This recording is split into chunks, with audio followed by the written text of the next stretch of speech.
প্রিয় শিক্ষার্থী বন্ধুরা, আমরা কিন্তু 4টা রুলস শিখছি এবং এই 4টা রুলস ছাড়াও কিছু বিষয় তোমাদেরকে শর্টকাট মনে রাখতে হবে।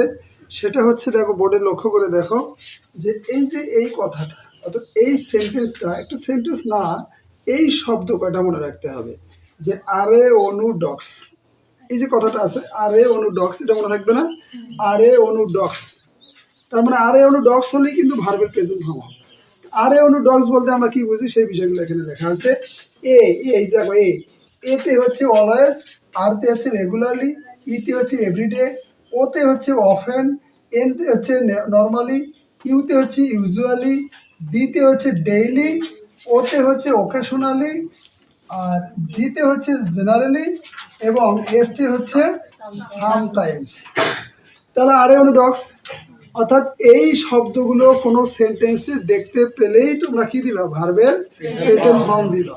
যেমন এক্সাম্পল আমরা লক্ষ্য করি, এক্সাম্পল কি দেওয়া আছে দেখো, they visited the place often. The visited the place often, কি আছে এখানে দেখো?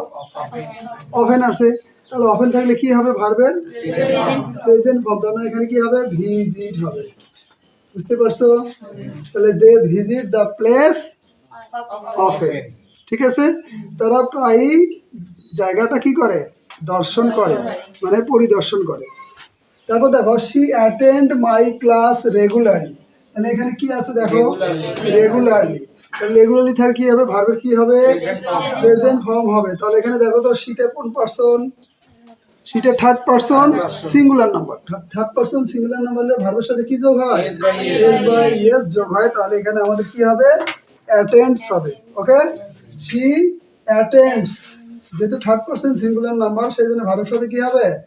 এস বাই এস যোগ হবে। তাহলে she attends my class regularly, সে প্রতিদিন আমার ক্লাসে উপস্থিত থাকে। ক্লিয়ার?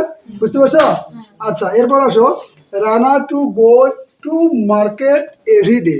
তাহলে এখানে কি আছে দেখো? এভরিডে। তাহলে এভরিডে থাকলে কি হবে? ভার্বের বলছে টু ভার্বকে ঠিক করো। তাহলে রানা থার্ড পারসন কি? Singular number. Third person singular number ভার্বের সাথে কি হবে? হ্যাঁ, তাহলে Rana goes to market everyday. বুঝতে পারছো নিশ্চয়? Thank you.